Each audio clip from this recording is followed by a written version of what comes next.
જય માતાજી। આજે રીંગણા બટેટાનું શાક। તો બટેટાને છાલ સાથે જ સમારવા। છાલમાં બહુ હોય છે વિટામિન્સ, તો એ માટે તેલ લેવાનું છે। તેલ થોડુંક અડધી ચમચી વધારે લેવાનું છે, અડધું પાવલું। તો આ 3 લીધા છે। રાઈ નાખવાની છે।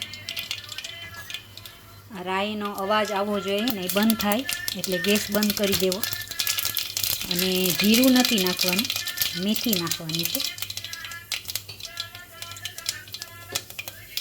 અને હિંગ। અને બટેટાને પહેલાં વઘારવાના છે।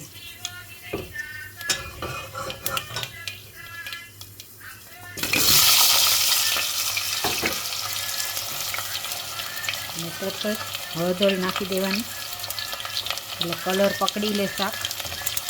અને હવે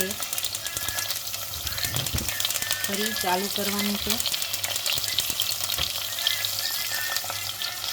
હલાવવાનું નથી, થોડીક વાર રાખવાનું છે, પછી એને પણ પાણી પર મૂકવાનું છે।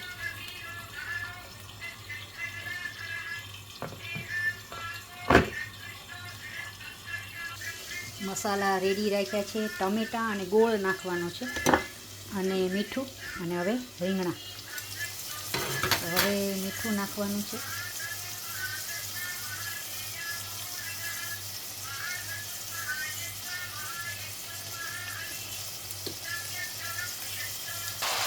પાણીમાં રાખવાના રીંગણાને, હલાવવાનું નથી, ગેસ ધીમો।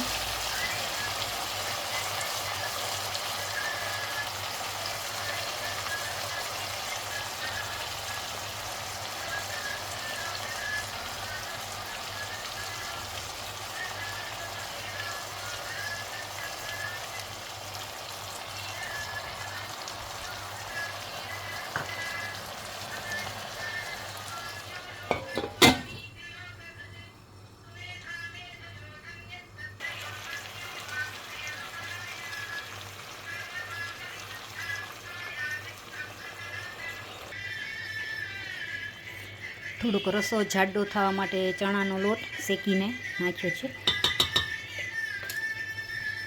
અને હજી હલાવવાનું નથી। 10 મિનિટ્સ થઈ ગઈ છે। 10 મિનિટ પછી આ ચણાનો લોટ નાખ્યો,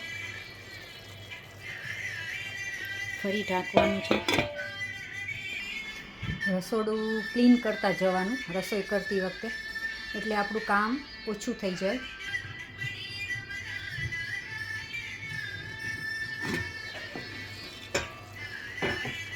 હવે શાક હલાવવાનું છે, તો તમે જોઈ શકો છો કે શાક આખું ચડી ગયું છે અને કલર પણ ખૂબ સરસ આવ્યો છે। તો ભૂલથી મોટી રાઈ આવી ગઈ છે, ઝીણી રાઈ મને ભાવે। તો આપણું આ શાક રેડી છે। Thank you for watching. Thank you.